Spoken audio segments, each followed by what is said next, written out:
Hello, fellow innovators. This is Patrick Emmons. And this is Shelli Nelson. Welcome to the Innovation and the Digital Enterprise Podcast, where we interview successful visionaries and leaders, giving you an insight into how they drive and support innovation within their organizations. Today, we're welcoming Sandee Kastrul to the show. Sandee is the president and co-founder of i.c.stars, an innovative nonprofit leadership and technology training program that prepares inner city adults for technology careers and community leadership. She's an early pioneer of the social enterprise model. i.c.stars has graduated hundreds of community leaders and has expanded into multiple cities. Under Sandee's leadership, i.c.stars was highlighted by the U.S. Chamber of Commerce for its work in youth employment. Sandee's been working in education and transformation for over 2 decades. And prior to i.c.stars, her career focused on cross-curricular integration studies, diversity training, and curriculum development. Welcome to the show, Sandee. Thank you. It's great to be here. Sandee, if you don't mind, can you share with our listeners a little bit more about i.c.stars and its mission? Of course.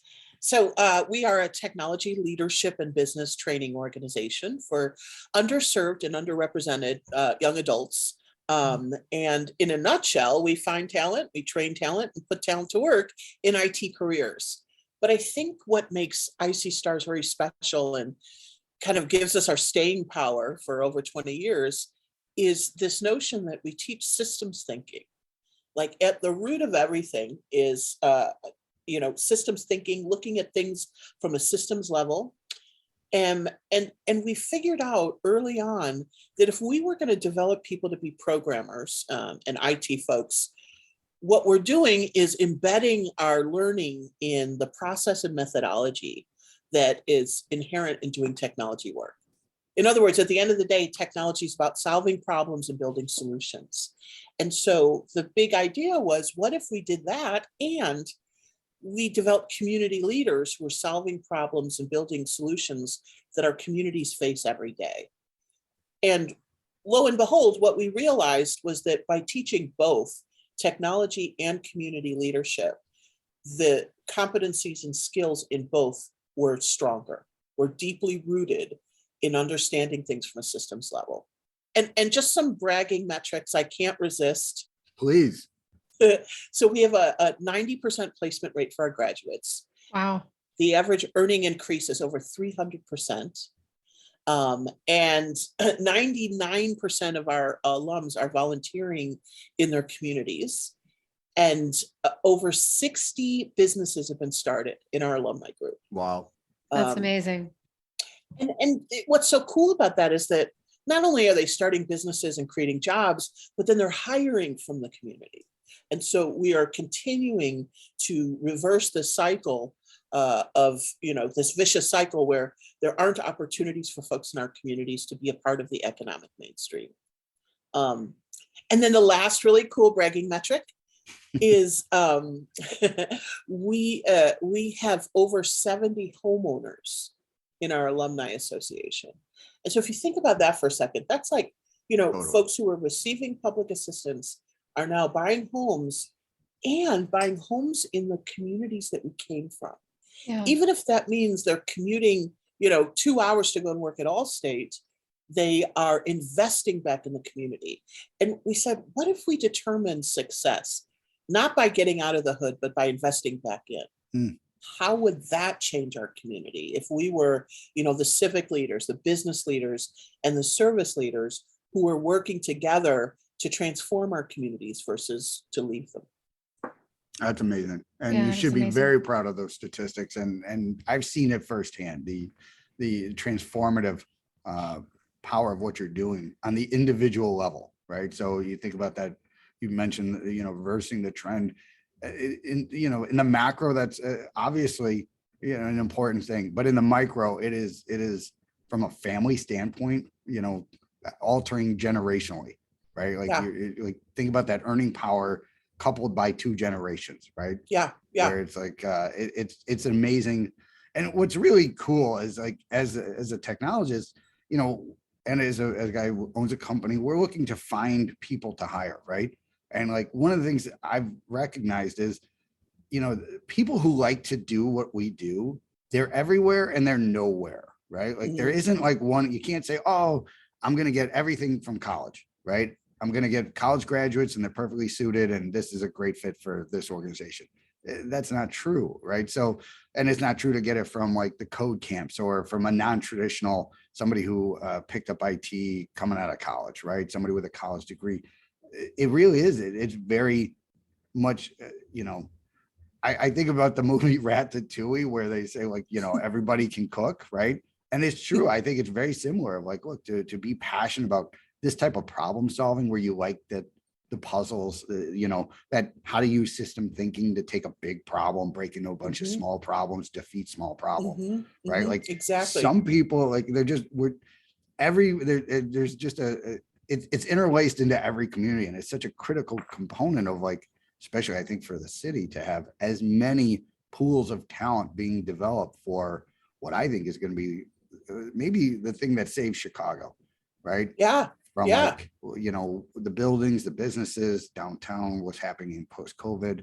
But if we still have massive pools of hardworking talent, we're still going to keep our culture here, right? We're going to be able to keep our museums and the things that we love about Chicago, even if the businesses aren't exactly downtown anymore, right? So that's where I think, I look at it as like a call to arms of like what you're doing with getting even more people into this economy, getting more people into doing these types of, because like there's hundreds of thousands of jobs that need to be done, right? And so it's just amazing. And I don't know if you could tell, I'm a big fan. I don't know if you put that together yet, And we love you for it. And I think you're making such an excellent point, Pat. I really believe that diversity is the primary driver of invention. Totally. And, all the greatest innovations are coming from people who are thinking or looking at things differently. And this as an entrepreneur, like we know that the next big idea is coming from someone who's not thinking about today's or yesterday's way of doing things, or thinking about how to disrupt things, how to make things better, how to reinvent, how to challenge what's wrong. And so what we do at i.c.stars is we look for resilient people. And it's really just that simple. And that resiliency is coming from overcoming adversity. Yeah. And there's all kinds of ways that we overcome adversity, but rather than seeing that as a deficit, we look at it as an asset. So we're so much more interested in the story of someone who's saying, I got some bad breaks. Yeah, I worked through it. I came through the other side and here's what I learned. Or someone told me, because you're Black, because you're this, because you're that, you'll never make it here. Or you're not going to be a programmer. You can't possibly, figure out these complex things. And that every instance, the person is saying, oh, yeah, well, I'll show you. You. Right. And then, and so we have like a 12-hour assessment process, and we're really waiting for that one moment where they said, and then I told them, I'll show you. And we're like, done, you're in, but it's that, like, of course we assess for aptitude and motivation and attitude and stuff, but I would say that resiliency is it. That is it. And so now, like, think about that in terms of innovation in our companies, in our communities, in our city. If we've got all these folks coming from different backgrounds who have overcome significant adversity in different contexts, we're going to have some really rich and elegant solutions, because now we are not just cultivating diversity for diversity's sake. We're saying, let's bring all these minds together who are experts at solving problems and building solutions, and see what we get, I love it. Yeah. I'm curious, Sandee, what was the catalyst for starting i.c.stars? Yeah. Thanks for asking, Shelli. It was 1998, and I was 5 years old. As was I. And okay, so remember, like, there were .coms everywhere. Much like today, there was a shortage of technology workers. Totally. Because every company in the world needed a website. The world had been declared flat, so we were not just competing locally or even in the US, we were competing globally. And what our businesses needed was people who could, as I like to say, walk between worlds. People who could innovate, people who could think outside of the box, but people who could walk between different communities, different environments, figure out the unwritten rules, and very quickly add value.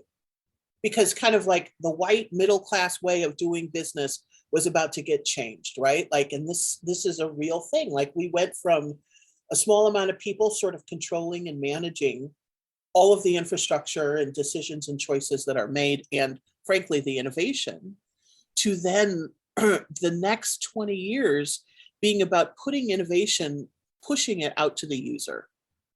And so, right, like this was before YouTube, like not even everyone had a cell phone, like it was a very different world. And so what we could see at i.c.stars, and you know, my background is as an educator. I was a math and science teacher, and taught new teachers how to teach and curriculum stuff. But I could see that the kids that I'd been teaching, you know, they had exactly what our businesses were looking for, but it was like they were, you know, invisible to them. And so I could see this value proposition where we have all this talent in our backyards. And guess what? This talent is coming to the table hungry, resilient, with creativity, with reciprocity, with chutzpah, right? Like it's all there. And moreover, it was this idea of, boy, technology is the path. You know, we go from being consumers to being innovators. There's social justice in that. And of course, in programming and like, you know, writing the rules, in being the maker versus having to fix what somebody else has made for you. So just loving all of that and all the poetry and all the richness of it, we were organized to provide the .coms with HTML programmers. And then we know what happened, right? Like the .coms. 2001 happened. Yep. We had some good parties and some great pizza, but we also had to pivot, right? And so we aligned with enterprise CIOs and kind of said to SIM, the Society for Information Management, adopt us, like take us on. Let i.c.stars be the legacy of these CIOs, so that, you know, SIM is not only an organization that's contributing to their professional development, but the legacy of developing the next generation of technology leaders. And that was a great decision and choice. And we're grateful for SIM kind of saying, yes, many years ago. And we still have a great relationship with them. And those CIOs become our employers, our sponsors, and our advocates. Amazing. I do think, like, when I talk to people not from Chicago, right, and they start to interact with the Chicago business community, they're always blown away by the willingness of others to help, right? That and it, you know, being a Chicago lifelong suburb, city, north, south, lived all over. One of the things that really always strikes me is the history of philanthropy, of like, that is part of our culture, right? Like in Chicago. And I explain it to people, like, if you're not involved in some philanthropy in Chicago, you're not like doing business in Chicago. That's just, they're tied so close to the hip. And to your point about SIM and like how much that is just the culture, like it's such a great little community, right? SIM. It's a cool group that really does a lot of great stuff. And it's really just more about what's for the greater good as opposed to what's for the greater me. Yes. So do you think that's part of why i.c.stars has flourished, that decision that you made with SIM and engaging, you know, corporate sponsors and getting, you know, finding a partnership? Because it's not just sponsorship, they're customers, right? Yeah. They love the product that you're producing. Yeah, and you're tapping into something really important here. And I think there's a lot of truth in it. Like, we are Chicago, we are Midwestern, we are in the middle, we're practical, but we're also, you know, we have crazy weather. right? Like we are rooted, we're grounded. Like in order to stay warm, we have to be true. We Right. can't be flaky and flighty and all of those things. Like there's a whole dating cycle in Chicago, right? That corresponds with the weather. Yeah. Like right by the end of the summer, you better have your smushy, or you're going to be hibernating for months all alone. But all well, seriousness, then again, by Christmas time, you kind of want to like go, no go, because there's presents and then you've got New Year's Eve parties. So if your smushy, by Thanksgiving isn't working out, it's time to ship. Right. Yeah, but you got slim pickings if true. the weather has already turned cold and you're like, oof. So you're figuring, okay, how am I going to get through April with this person? But anyway, that's a whole nother podcast. Right? That's the next podcast. But you're right. The weather, right? The houses we build, the structures, are, right? Like they're built to last. Exactly. Built to last. And if you think about it, like, why do we have such great theater and music and arts here? Why are we so invested in culture? It's all connected, I believe. And it is that element that you mentioned of, how can I help versus what can I get? Yeah. And I think that's a very Midwestern Chicago kind of thing. Like you meet people, you listen to where they are, and you're thinking, well, how can I help this person versus what can I gain from them? What can I get? Right. And it's a really, and you see it in our leadership, you see it in our companies, and you see it in our communities. And I think it's something that we're all really proud of, to call home a place where, there will be somebody who will say, how can I help? Yeah. But then at the same time, I think we've also got a sense of what's the real value. Like we're practical here in Chicago. And so there's got to be real ROI. Mm-hmm. And I know that in being the founder of i.c.stars, our position was always to be able to talk to the ROI, to say, this is not only about great talent, it's about positioning your organization as a great place to work. Because when you get volunteers from IT to engage in i.c.stars, they're remembering what it was like just to start out in this field. They're seeing the absolute value of working with young people, feeling that passion, of mentoring, of developing their own professional skills, and saying, you know what, this was super cool doing this project with i.c.stars. It was like IT we had our own Habitat for Humanity project, right? Like it was so good to sort of roll up our sleeves and teach something and give back. And that people are seeing that as a business value and a personal value. But at the end of the day, it's got to look good, feel good, and smell good, but be good for your business. Right. And so if i.c.stars is a hub for technology folks to all come together, whether you're a CIO, whether you're a technology service provider, but to create this community where we're all saying, how can I help? How can I contribute? What can I give versus what can I get? We all get stronger, like all boats rise. Couldn't agree more. And I think you touched on the energy of people who are learning, and this is new and novel, and they bring, but they, like you said, you've got people who can overcome challenges. They're excited about challenges. And even if it's, you're looking at somebody as they're going through that journey as a more experienced person, you enjoy witnessing that kind of revelation, right? That newness, that novelty as they're learning and growing. And it really does bring, when I look at any team, I look at like a good balance of like experienced people and people who are learning, because they do bring more energy and excitement as opposed to, oh, we've done it this way before. And like any good team has that balance of, people who are excited about learning new things and people who could share their experiences.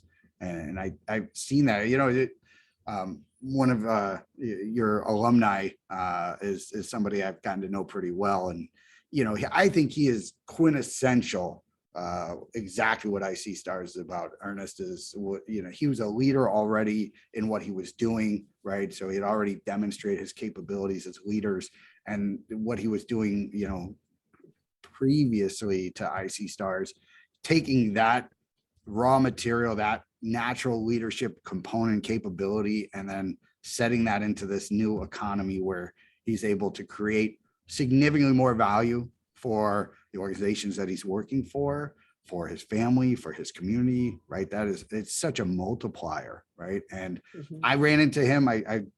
We'll talk about the high tea in just a second, but I met him through the high tea, and I was actually visiting with a CIO at one of the companies here in Chicago, very well-established financial company, and ran into him at lunch.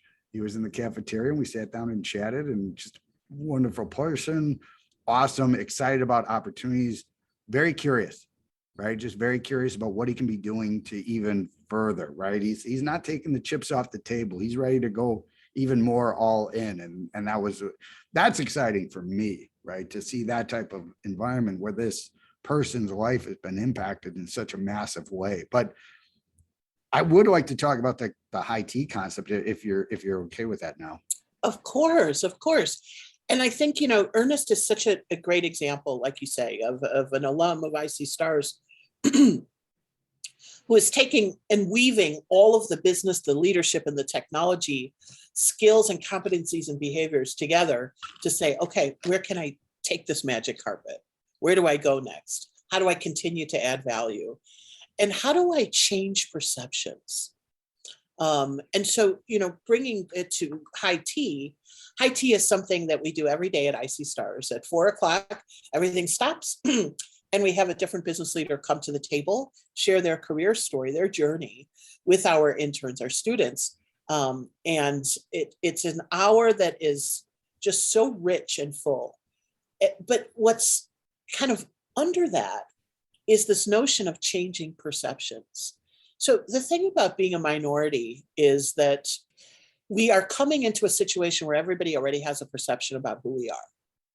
And that's minority status in any way. It could be age, it could be gender, it could be race, it could be socioeconomics, right? But there's something where people are like, oh, he must be like this because he looks like this, or he has this, and that we have a choice to either change that perception or to sort of lean into it, right?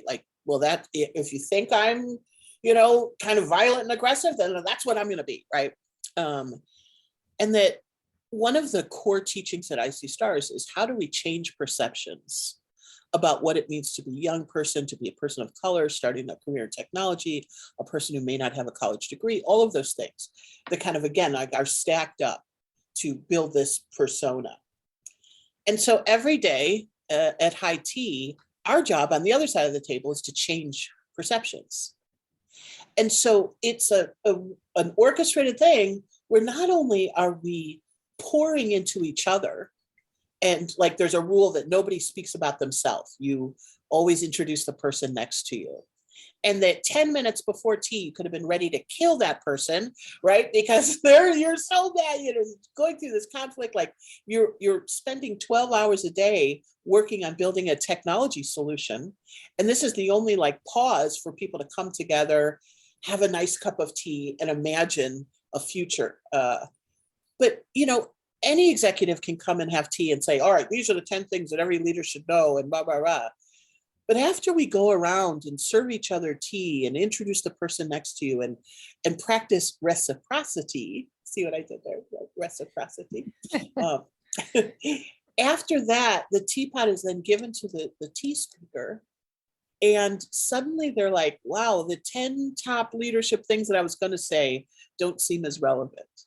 And the tea speaker will open up and be vulnerable in a different way and tell their story, because our interns have created an environment for them to see this is something very special here, and that we are leaning in to this notion of how can I help versus what can I get.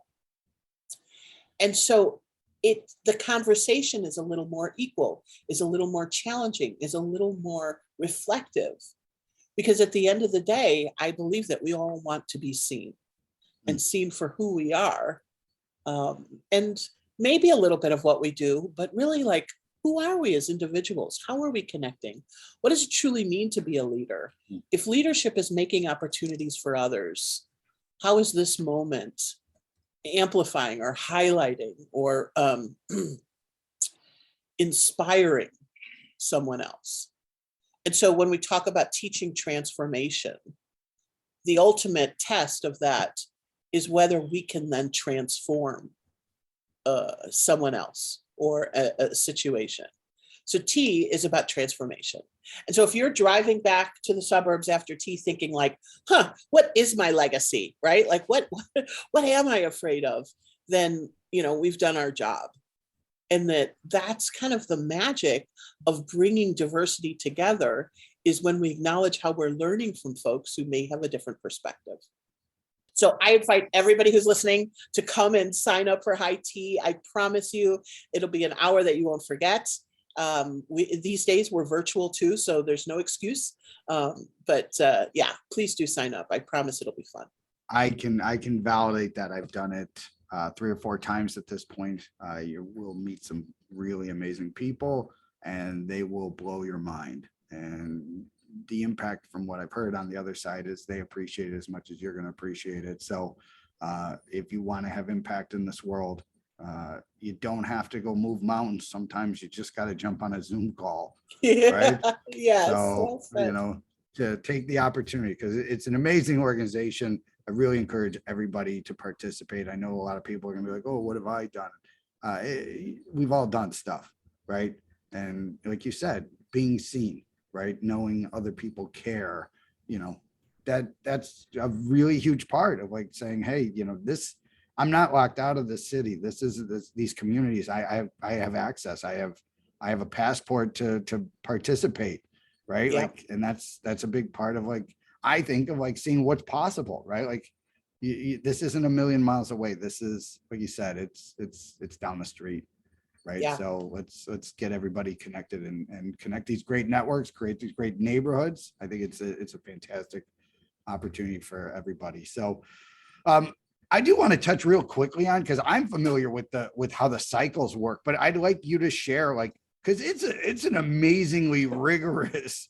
Like, I don't know if I'd make it. I'd be honest. I know. I'll be straight up honest. Right. Yeah. It's a very tough. It's a tough course. Well, yeah. And it's designed to be so, right? So we have incredibly high expectations. And we expect folks to live up to them. And I think that, as an educator, I got tired of lowered expectations. And so, so this was the design of a frustrated educator. But so basically how the program works is it's 4 months long, and it is intensive. It's 12 hours a day, every day. You can't be absent or late or you're fired. And it's all project-based learning. So each cohort has a Fortune 500 client that gives them a business problem to solve using technology. The cohort of 20 people, they're divided up into 4 teams. They form their own consulting companies, and then they're competing with each other for this RFP. So the software that they build is real. It's super exciting. It's hard. It's challenging. And how the model works is like, they'll show up to a client meeting and the client will say, all right, great. Let's see, 20 user stories by next week. And, this and that. And the teams will not know, like, we don't even know what a user story is. Like, what is this? Right. But then they've got to go and learn. So rather than pre-teaching, this is what a user story is, you'll be needing this later on. We believe that really resilient people already have the skills. We're just providing them a context to apply them. And so after that client meeting, then they meet back at the whiteboard with their program manager, and who kind of walks through, like, what did it mean when the client said this? What is this? And what is a user story? And they're like, we don't know. And I'm like, all right, so you got to find out. And then, in the last mile, we'll bring in a subject matter expert who will help them. But by that time, the learner is absolutely ready for that counsel. And they've worked through kind of what they think, made some mistakes, but like really pushed their learning to the limit, used their knowledge of how they learn and how they learn best to then kind of be ready for this moment. But it's not just the technology, like we bake in leadership and business too. So the second client meeting, this is my favorite, the teams are coming to present, and a fight will break out between business and IT on the client side. Like that ever happens, Pat, right? Oh, never. No, never. All And- simpatico on that side. And it's usually like over a requirement and somebody missed the first meeting or something, and we script it. It's always different. And the teams have to figure out, okay, what do we do? Do we mediate? Do we moderate, or just let the loudest person win? Right. Like, and imagine like, you're 22 years old and these are like important people. Like, we don't want to disrupt, but we're here because we're consultants. We're providing a solution and we're serving our client. And so back at the whiteboard, after this meeting, the program manager will kind of walk through like, okay, well, did you build trust and credibility with your client? Like, did your actions defend your client? And they're like, whoa. Well, then, one team maybe did, one team maybe like, but that's when we learn in such richness, like, oh my gosh. And like all the stuff that we could have done this or we could have done that. Well, great. So what are you going to do differently next time? And how are you going to apply that? And so, our model is really driven by the learner and centered in that resilience that I talked about earlier before, like just how critical that piece is.